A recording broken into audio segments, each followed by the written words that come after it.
Welcome back to another episode of A Tryst with Statecraft. It's your host, Teresa Kuruvila. Today, we're thrilled to have Miss Tanya Vatsa with us, a true all-rounder when it comes to understanding the world and making an impact. Tanya is a geopolitical risk analyst at Inquest Advisories, where she dives deep into the global issues like the Quad Alliance, the Israel-Palestine conflict, and China's influence in South Asia. Her articles have been featured on popular platforms like the Kudniti and the International Policy Digest. But that's not all. Tanya has an impressive academic background with law degrees from the University of Edinburgh and Dr. Ram Manohar Lahia National Law University. She's also involved in academic journals and research on human rights, especially in the Indo Pacific region. And here's the cool part: Tanya is a certified yoga instructor, a fitness enthusiast, and a marathon runner. She's the perfect blend of brains, heart, and energy. And we can't wait to hear your thoughts today on the topic of the rise of the global south in the geopolitical region. Miss Tanya, it's an absolute honor to have you at this episode of A Tryst with Statecraft. Hi, Teresa. That was extremely flattering. Thank you so much. It's always interesting to hear about yourself from a third person in a way like that. So it was very nice. Thank you so much. I'm very happy to be here. Thank you for reaching out to me, guys. It's a very interesting platform. I've been following you guys for a long time, actually. So it's kind of exciting to be finally interacting with you. The honor is all mine, and it's so flattering to know that you've been keeping up with everything we do here at Project Statecraft. So let's get started with the interview, shall we? So my first question is to you, as someone who's been observing the patterns of those involved in the geopolitical risk platform. What ways would the global south's economic growth challenge the dominance of Western economies in the coming decades? So I think first of all, I'll start with what geopolitics is mostly all about. Geopolitics in itself has three pillars. One is perception, the other is deterrence, and the third is diplomacy. Right. So these collectively form geopolitics. Geopolitics is less of what actually happens, more of what you see happening. Right. The rise of global South has been a phenomenal happening that has happened it has actually happened in the past 2 decades. The turn of century was the time which actually marked the initiation of this process. Now, the global south in itself has done represents 88% of the population. And the few most important things that have actually happened when global south started being visible on the global fora, the first and the most important, as an Indian myself, I feel, is a change of narrative. Most of what you hear, most of what you see, the history in itself has been shaped from the Western perspective, right? The entire political and economic perception comes from the West, because all of these, there was a dominance of the West, and they have not just colonized countries, there was also colonization of perceptions and thought processes and the public and geopolitical discourse. So, with more people coming and studying and coming out from the global south, more speakers, more prominent academicians, going out there and talking about what actually went down in their countries and how they perceive the entire process of formation of nation states and decolonization, really brings in a new perspective, also invalidates the existing narrative which was before. And a global south narrative is now forming, and we are seeing rise of a very different storytelling that had happened earlier from the West, right? So this was one. The second would be the shift of the dominant supranational entities. Now, when I talk about supranational entities, the first that would come in my head would be European Union, right? So when I say dominant supranational entities, these are those entities that shape the perception of the world, right? So with the rise of global south, we see a lot more of these entities come up and come forth. They also represent a massive part of the GDP. They also represent a massive diversity of culture and tradition, which did not exist earlier in the previously prominent Bretton Woods sisters, or in the previously prominent multinational organization like the EU itself, and the UN. So that is the second thing. I think I'll build more on it later in this talk. The third and the very important thing that we will be talking through and through, and this might be also slightly controversial at all ends, is a changing world order. Now, this part is not controversial. The world order is changing. At the turn of the century, unilateralism in itself has ended, and the world started moving towards a more multilateral, a multilateral forum. However, the multilateralism envisioned at that time would have still been more West dominated and more North dominated. What changed was rise of these countries, specifically, we'll start with China, we come to India, we go to Africa, then we go to Latin America, and all of these Southeast Asian and South Asian countries, okay, even the Pacific Islands. So these voices became louder, and the world order, moving towards more multilateral and more multilateral system, became all inclusive, which was not envisioned earlier. So this was a massive shift, and this change is still being accommodated, and you can see not very happily by the previously prominent countries in the West. Now, what it did bring out, this could be negative as well as positive in different parts of the world, was a clash of ideologies. I would like to refer to this very interesting book by Francis Fukuyama, The End of History. So, when the Cold War ended with the breakdown of USSR, this particular author declared that it is the end of history because the most dominant ideology is democratic liberalism, which is what was existing in US at that time, right? And US was the unilaterally most powerful country in the world. So this happened. There was a change of world order. A clash of ideologies happened because all the other countries that were rising were not based on the same ideology as the West, but they were still rising, right? So there was a huge question mark there.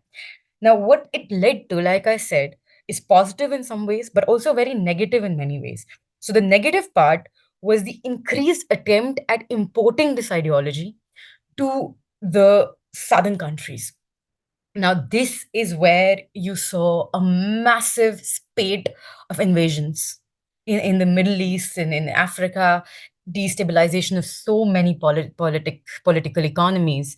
You know, if I start naming them, there's so many of them. There's Syria, there's Yemen, there's Libya.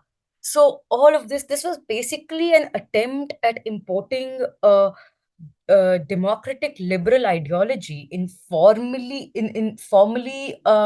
backward countries. It's like trying to place something in an environment which is not ready to make the system thrive yet. So there were a lot of invasions. There was a lot of attempts at regime changes, and you've seen a lot of conflicts that have happened at that stage. So there was both positive and there's also this negative aspect of it. Now, I would not say this is negative aspect of the rise of global south. This is more of a resistance to accept this rise at its behest, at its point of inception. Trying to assert the power that the West thought it had again, while it saw that this part of the world was finally, it was structured to now grow. I think the last thing I would like to talk about in this first discussion is the rise of global south also challenged the heterogeneous ideologies and the systems of governance which existed in states which were largely heterogeneous. The West is largely heterogeneous when we come to religion, when we come to ethnicities. Now the global south is massively diverse, right? The fact that the global south proved that there could be this level of development and growth with this kind of diversity was a big change for the entire global front. And this is where most of the challenges, most of the new courses arise. And I think if while the West claims to be the flag bearer of diversity and inclusivity, in essence, it was this particular culture, the rise of this diverse cultural aspects of the global South, which brought diversity to the forefront, right? So yeah, this is the larger ways in which the rise of global south has shaped or reshaped the global perception so far. What an exciting start to this episode. I remember while doing my research about you, the intricacies of staying abreast with the current geopolitical scenario, how insightful it comes with regard to understanding the shift in dynamics from the various world powers. And the way you've broken it down in the very first question helps enhance the understanding of our audiences better. Let's move on to the next question. How has the rise of countries in the global south reshaped the trade patterns and economic alliances, according to you? Let's talk about economics and how the shift or the rise of global south generally reshaped the entire economic dynamic of the world. And it's very interesting, in fact, how this happened. I think I'm going to explain this very broadly, because if we start going into intricacies and we start going to specific examples, this discussion might not end today.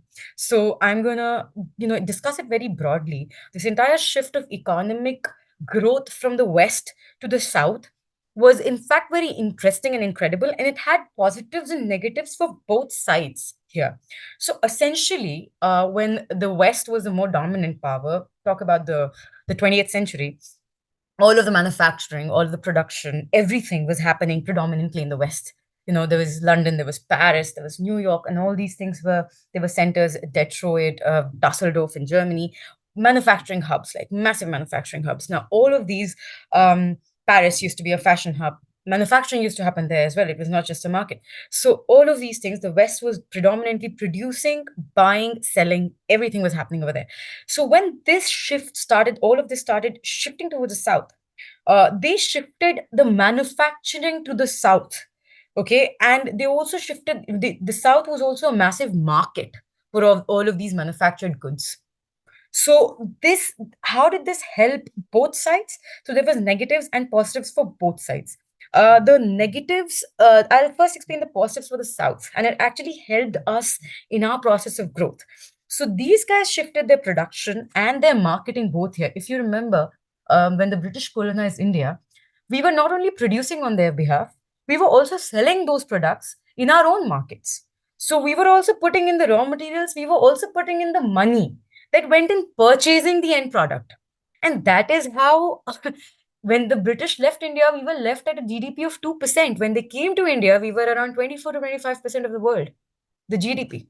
This is something Mr. Shashi Tharoor had put very nicely in one of his debates. So, however, this change of production and this change of market did help the global south as well.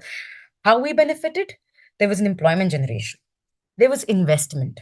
Now, this happened a bit later after the decolonization, but there was employment generation, there was foreign investment. There was the most important thing that happened was the investment and the technology transfer that really changed our capacity to produce, all of our capacities to produce in that manner. How did it benefit the West? In multiple ways. They generated a lot of production because the markets in the South were massive. The cost of production was massively low for them because the labor was extremely cheap down south. Okay, so because the cost of labor was very little, the market access was great. We represent 88% of the total population. You can imagine the plethora of people ready to buy these products, and of course, they were priced according to the purchasing parity of the country in which they were being sold. Pollution. I think one of the greatest things, pollution shifted entirely towards the south because of the production systems that shifted to the south. Now, the West propagated low quantity, high quality model. The South, given its population, propagated the low cost, high volume model. In a layman's language, I think made in China is something everyone knows. Made in China is thriving because of the low cost, high volume model. They produce in massive quantities. The cost of production is low. They can sell it at smaller prices, and it literally beats everything else in the market. So this is how the whole shift, the economic shift, basically happened. Now, the trade routes shifted not because of the rise of global south. The trade routes shifted because of the conflict situations that were, a outcome of the rise of global south, as I had explained in my previous answer, that the trade routes had to change because every trade choke point now, be it the Red Sea, be it the Strait of Malacca in the Indian Ocean, be it the um, you know uh, Bab al Mandab's trade, which is a very important Middle Eastern choke point, trade choke point. All of these were somehow impacted by the conflicts happening in the vicinity. I think one of the most recent example would be the Red Sea, where the Houthis have been attacking ships flagged for either Israel. Initially, it was only ships flagged for Israel or from Israel, but right now they were practically attacking every ship that was passing through the Red Sea. And a lot of countries rerouted their ships through a longer route just to prevent that loss of, the loss of the crew, loss of the products that was on the ship.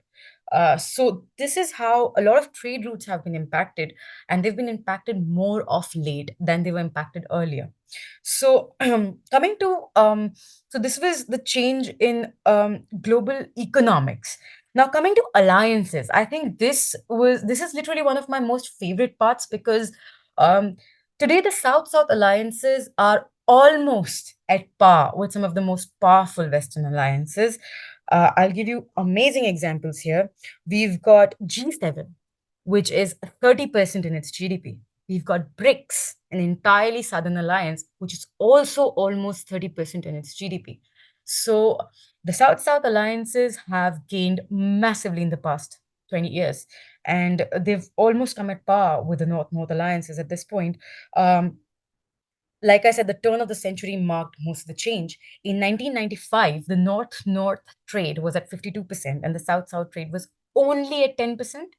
In 2020, these figures were North North trade at 37%, but the interesting part was the South South trade, which is at 25%, right? That's a massive increase from 10% in just about 25 years. They're a very small number when you're looking at geopolitics and geographics, right?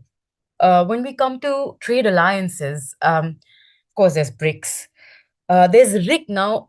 Trade alliances somehow surpass a lot of political inhibitions, and we've got RIC is Russia, India, China. It's actually a working group.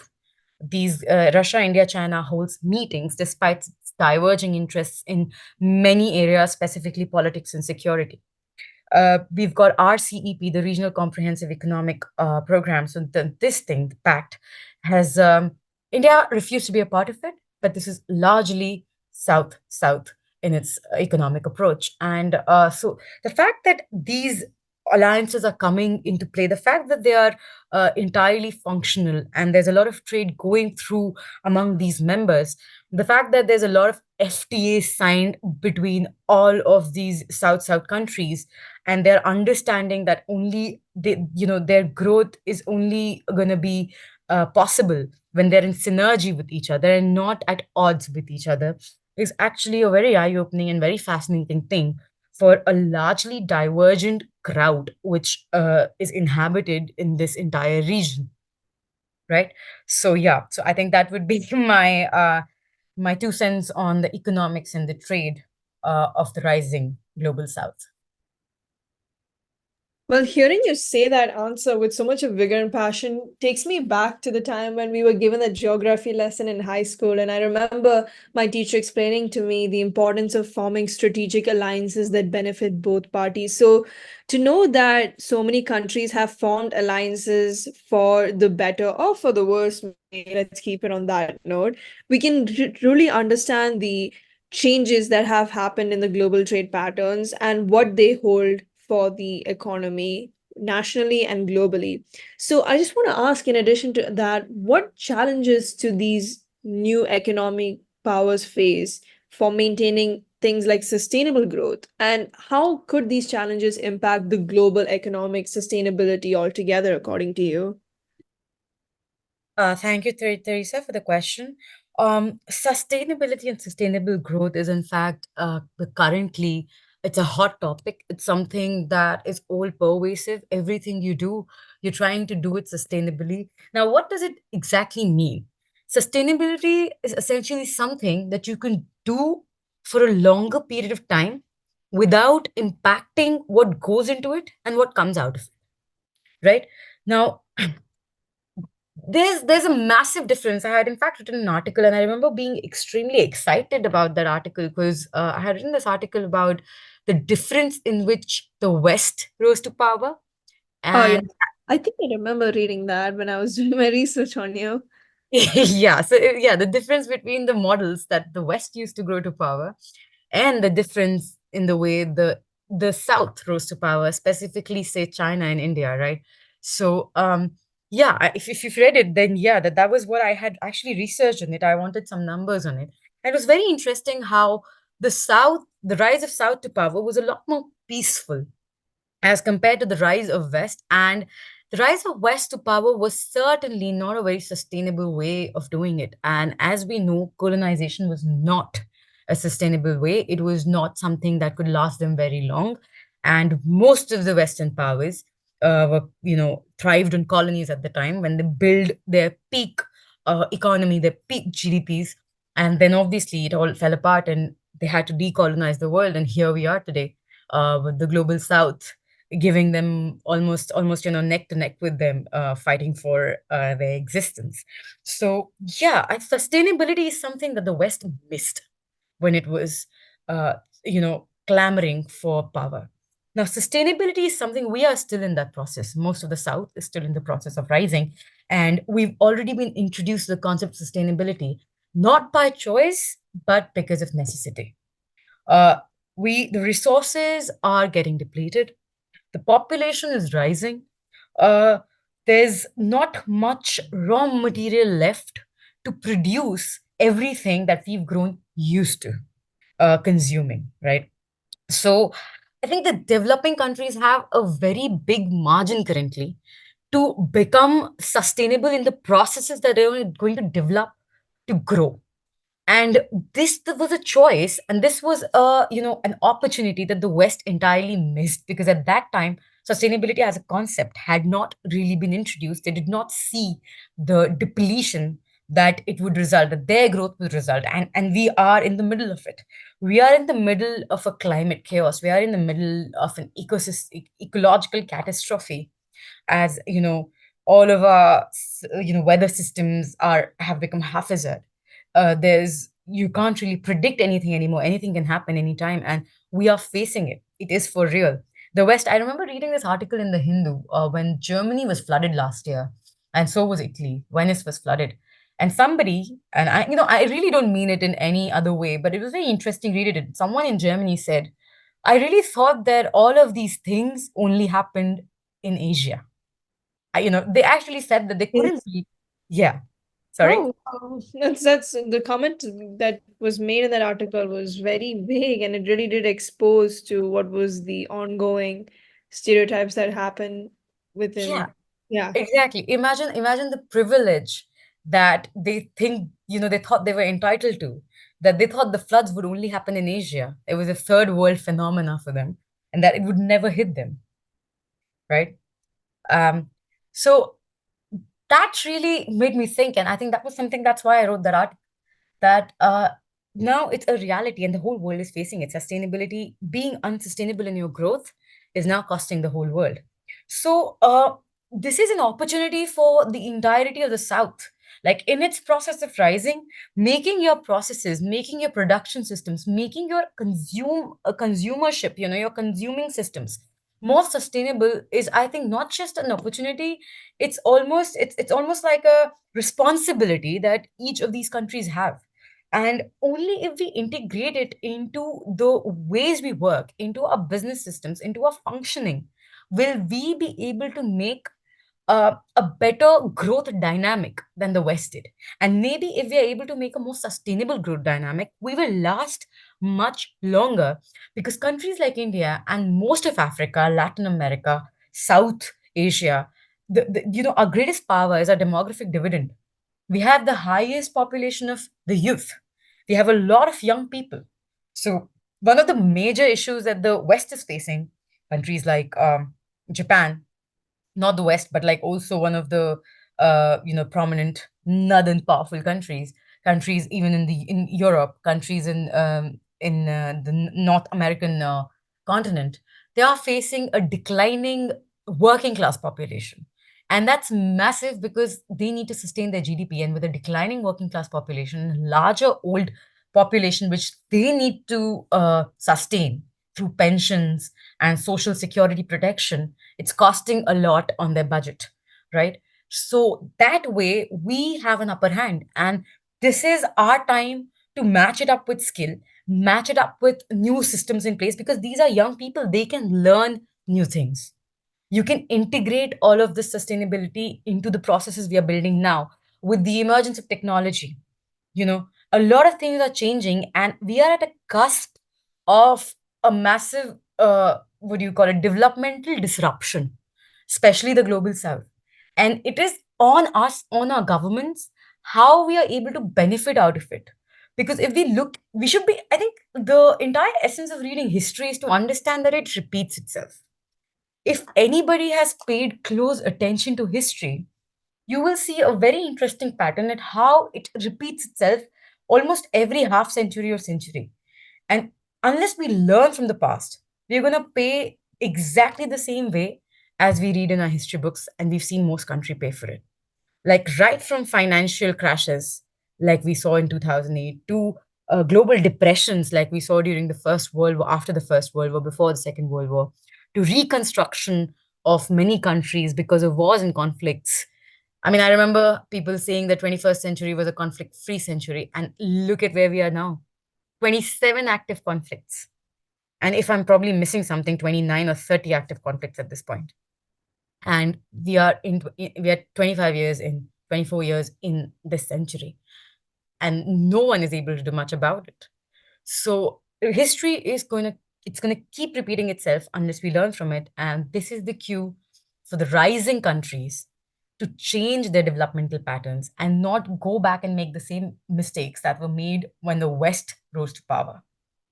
Right. So I think this is my 2 cents, Teresa, Yeah, for the hi, question. that's all the more we need. I think learning from history, it's a very famous quote that it's all the more when you learn it, when you find out that you're repeating yourself with regard to it. So to know that we are 2 decades into the new century and presuming and falling for that presumption that we are a conflict-free century, it's quite an argument to put forth, considering that we are living in a world where headlines are covering the conflicts going on in the world, and they are nothing but another take or another version of events that history has taught us. So that really does provide us all the more closure we need. And it's only now, at the time we have, and geopolitics plays such a predominant role in the same discussions because youth themselves are still deciphering the events that their history books teach them.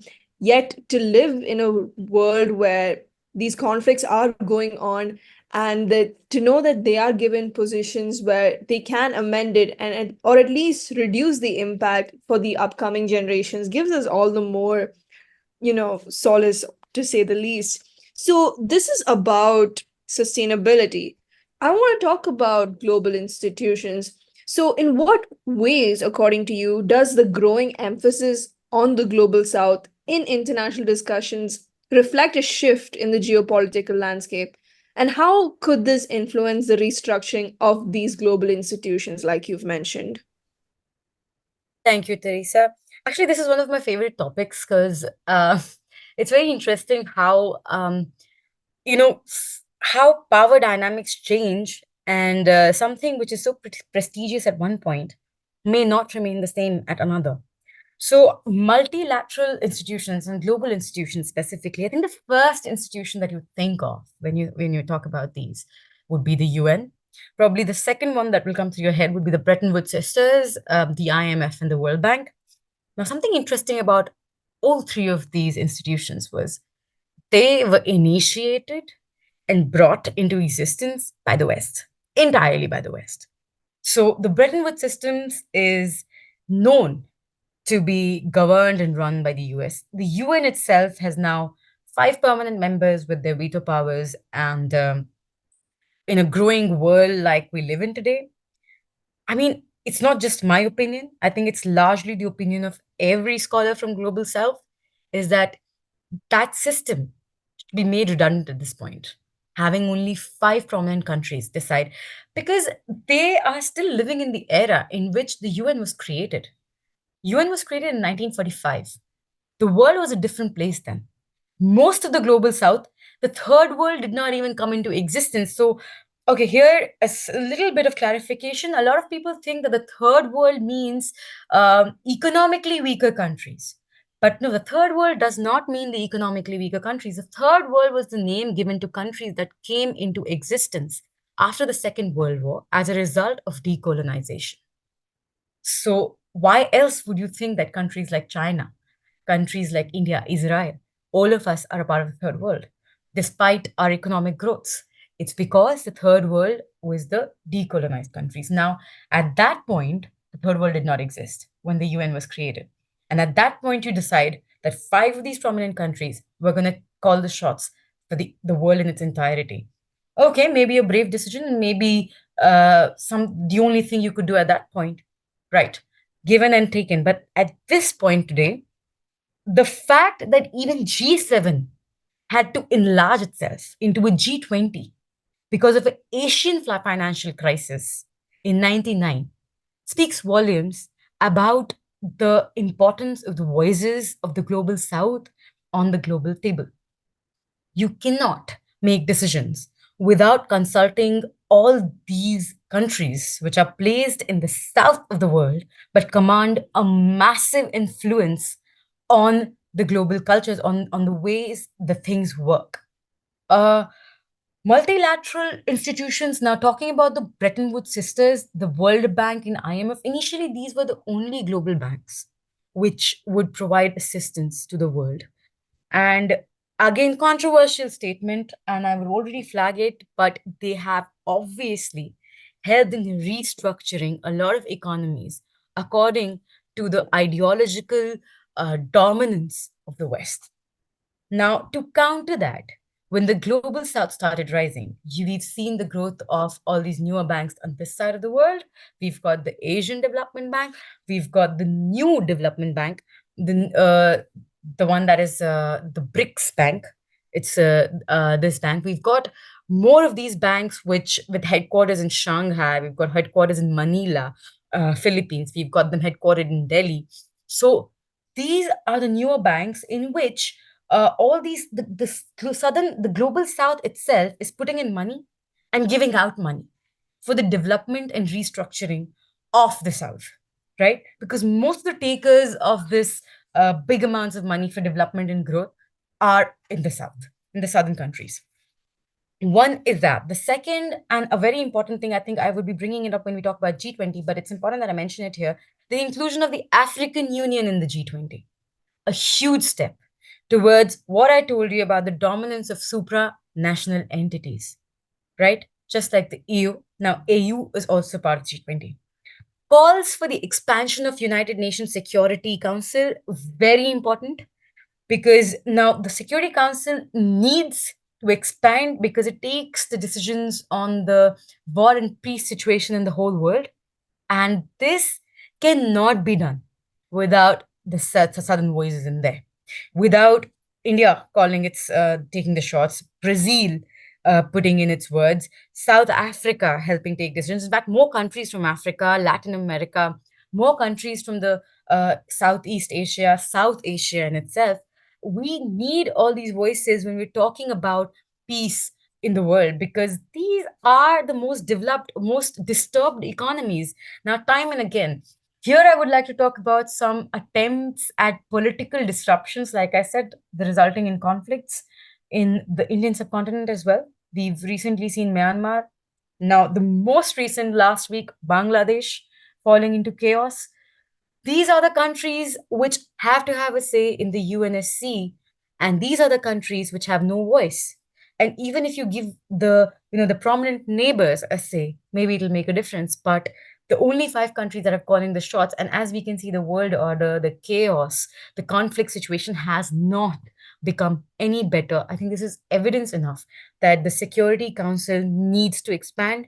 Either the veto power needs to go entirely or should be expanded to at least 10 to 15 members of the world. Because if we see the permanent council, there's five permanent members, there's 15 semi permanent members in the UNSC. So either the veto power needs to go entirely and every decision has to be taken unanimously. But if you are providing veto to five countries, Those five countries do not call the shots for the rest of the world at this point of time. And that idea is entirely redundant. Something I've already spoken about was the redundancy and the absolute unnecessity of G7. G7, it was made at a time when there was a huge difference between the developed countries and the underdeveloped countries. The chunk of the developing countries was extremely low, and the bracket of development was also pretty low.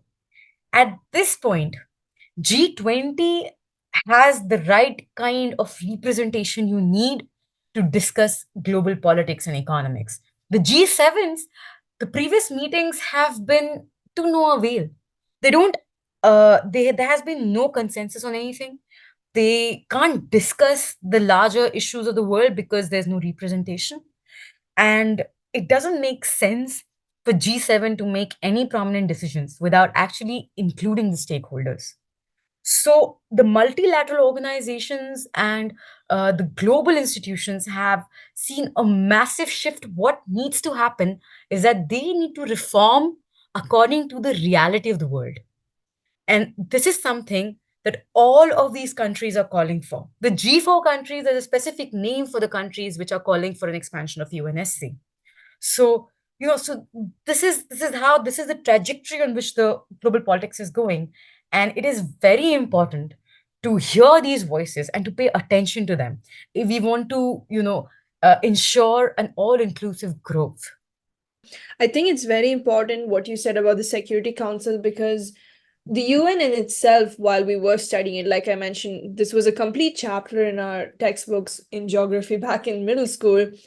The intent of such bodies where the entire world nations are involved is to ensure that each country's growth is done in an equitable and just manner. So, to concentrate that ability to just five nations in the Security Council says a lot about the shift in dynamics and who is actually benefiting from it. It's really sad to know that a body like the UN that was intended to elevate economies of various nations is now at the knees of the West. So I think it's very important what you said with regard to equitably or maybe expanding the nation's concentration of power to other ones that truly deserve it. So the global institutions, just like you've mentioned, require a much needed restructure in their hierarchy and who has a say on what. Now let's come back to India. In what ways has India's leadership of the G20 highlighted the concerns of the global south? And how might this influence the future of global governance and the relevance of multilateral institutions, according to you? So the G20 in 2023 was hosted by India. It was held in India, and I think that is a great feat in itself. However, being a prominent part of G20, India has always played a significant role in a lot of decisions and consensus that's been taken within that meeting. This time, I think already mentioned the inclusion of African Union was a huge step to flagging the fact that global south is on a rise, and slowly and gradually their voices are going to reach the higher tables, where the real talk happens. All of the external invitees at the G20 this year were mostly from the global south. Spain has been a regular invitee, so Spain attended it. Other than that, all the other invitees that India had called to include in this meeting were all from the global south. We've talking about the restructuring of trade routes and economies. There's a India, Middle East, and European economic corridor that has been discussed this time and finalized. Huge feat for all of these countries, specifically India, because this is the changing of trade routes, and this represents a significant power that India holds today to actually negotiate with all these countries and all these systems for securing a passage through them to reach another country for trade. So this represents a massive win and a massive power flex on part of India itself. So mobilization, one of the biggest things, one of the biggest things that's come out of G20 in the past few years is holding the West accountable for the climatic chaos that it has caused over the years by asking, actually demanding, mobilization of climate finance for the developing world. This is a massive win for the entirety of Global South, though I would also like to mention on the uh, implementation aspect of it, the West has not met its goals of financing even once since the Paris Agreement in 2015.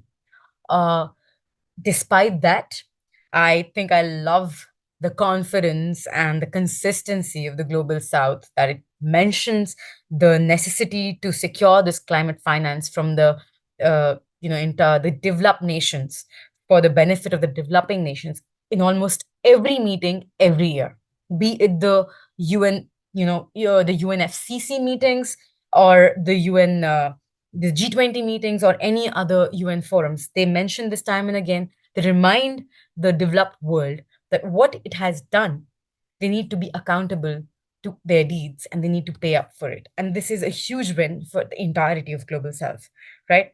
Um, Multilateral development banks get a boost, a shot in the arm from these discussions, because every time there are these frameworks which are introduced, which really boost the services they provide to the developing countries, and it helps the Global South grow as it is. We're also doing a G20 satellite mission, which India has volunteered for, not to mention our space capacity, which is growing by the day, and it's something to be proud of, definitely. Um, so India's hosting a G20 is a huge win, but what is a bigger win for the Global South in itself is the fact that they are able to put their demands on the table without being scared that they would not even be discussed, something that would happen earlier, but today it does not happen. On that note, something I would really like to bring up is the fact, something again, it has its positive and negative connotations, but the fact countries like India, Maldives, China are able to benefit from all countries, be it USA, be it Russia, be it any country which is at odds with each other. But the fact that these countries have the power today, the strategic autonomy, as we call it, to benefit and secure interests and promote their interests in all these aspects without being threatened with sanctions. India has not has managed to evade sanctions at every step. And again, that is how elevated our position in the on the globe is today. That is attributable to a lot of facts. I think one of the most important things is the trajectory of growth that we've shown in the past few decades, and it's very much visible to the world at this point. So yeah, I think we've got a more confident diaspora. We've got a more confident Ministry of External Affairs. We've got a very, very confident global front today, and we're able to make decisions in our interest and not in the interest of a particularly bigger powers that are at play, right? I think it's like very important what you said in with regard to India's position in the G20, and what you also mentioned about like where is it that the global south might have an influence on the same. So my last and final question to you, Tanya, before we wrap up this interview, what you've mentioned about the youth facing the reparations of the current generation's actions, particularly with regard to the geopolitical scenario, in what ways are the goals and actions of the youth in the global south redefining their country's roles on the global stage? And how might this generational shift influence the broader dynamics of the global power and governance in your perspective? Thank you, Teresa, for the question. Again, I think when I look at this particular question that you just raised, there is positives, a lot of it, but there's also negatives. I wouldn't say a lot of it, but enough to make everybody rethink how we are going to go about this specific situation currently. So, yes, the global south, specifically India, we've got a massive population. We've also got a great demographic dividend. We've got a big population of the working class individuals. Obviously, they are looking for opportunities globally all across the world.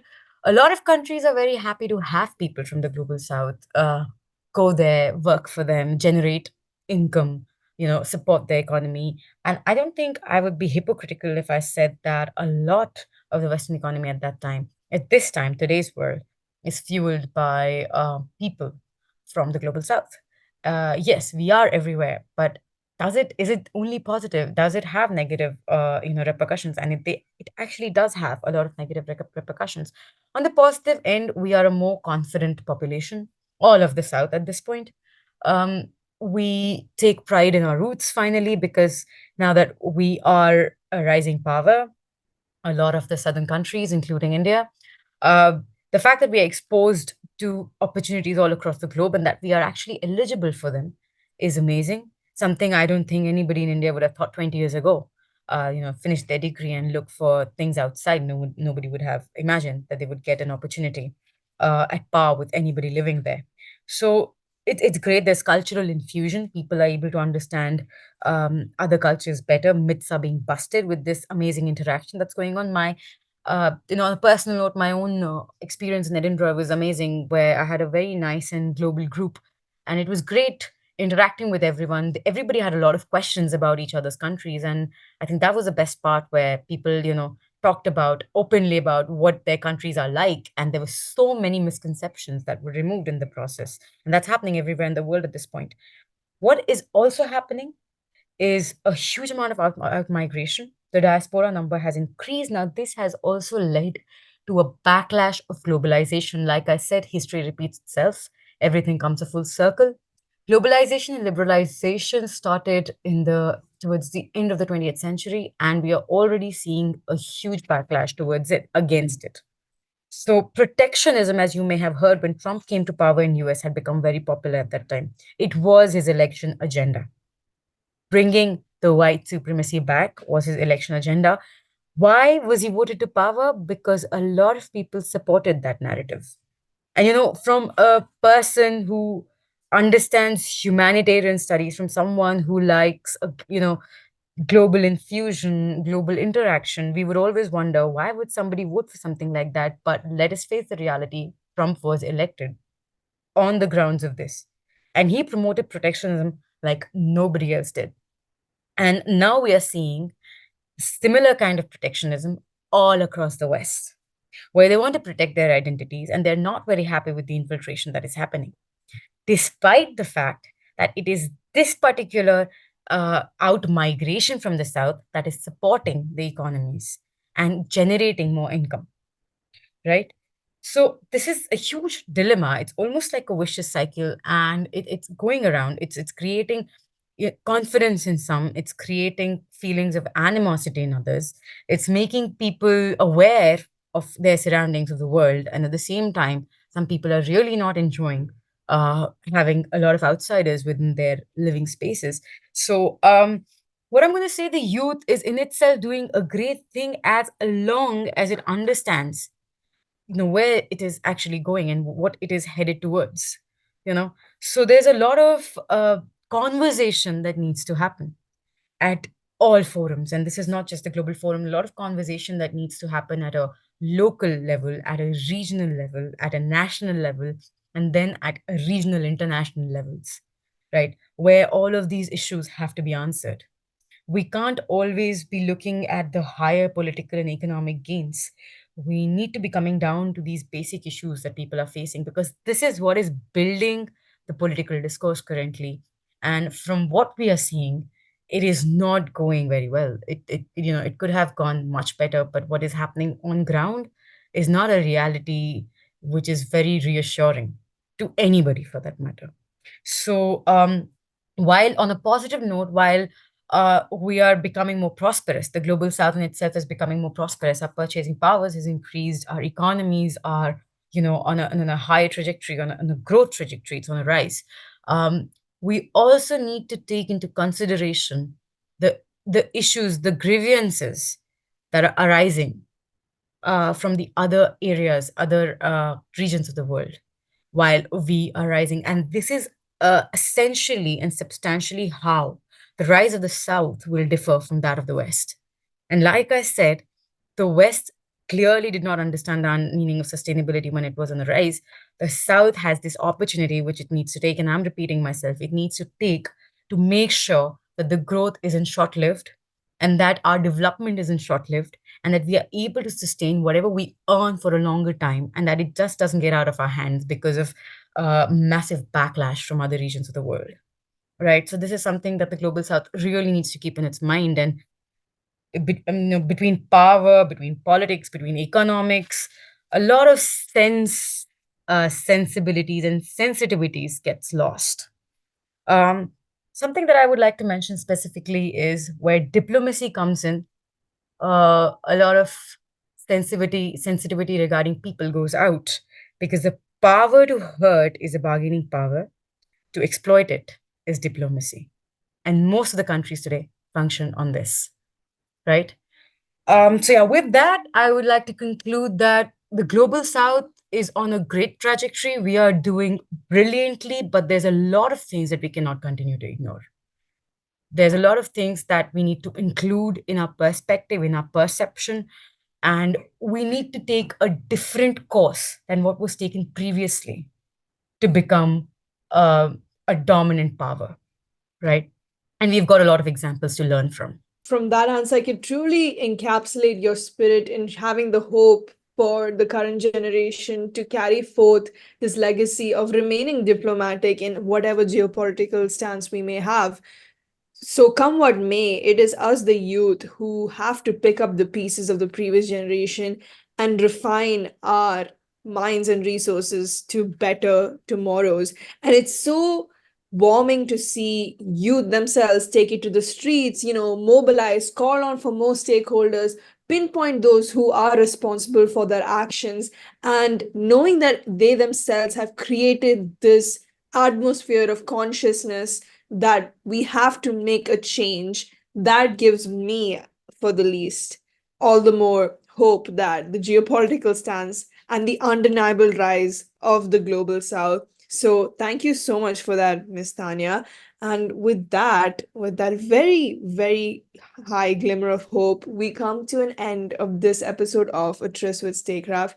Ms. Tanya Vatsa, I cannot thank you enough for sharing and taking your time off your schedule to be with us today. The insights you've shared, the amount of instances that you've also disclosed showing that past events have such an integral role to play in future decisions with regard to the geopolitical stance, and highlighting the rise of the global south and influencing this geopolitical scenario. It's really heartening to know that people like yourselves are so selflessly dedicated to ensuring that these intricacies are unearthed in a manner that public themselves have also say on what exactly is the discourse of one of the more, you know, empowering decisions made by the governments. Moreover, we got to understand the power play and the dynamics of major global powers and the disruption of the world order, how it has changed from the last century to the current one. So, thank you so much for that, Ms. Tanya. It's an absolute honor to have you at this episode. Thank you, Teresa. Thank you so much for having me. I had a great time having this discussion. Really interesting questions. You brought out everything I had to say, and all my ideas and research were put right today. I'm really happy to be on this platform. The fact that so many people get to hear this, they get informed, and the best part, they can share their perspectives as well. And obviously, this is how discussion and discourses are created. So, yes, thank you so much for this. Is a great platform you guys are having here, and I really appreciate the work you guys do. Again, thanks a lot for having me. I had a great time talking to you and having you moderate this discussion for me. No worries. It's an absolute pleasure to have people like yourselves. And I think this conversation itself could spark, or dare I say, keep the flame going for so many people who aspire to be in the same field that you are in.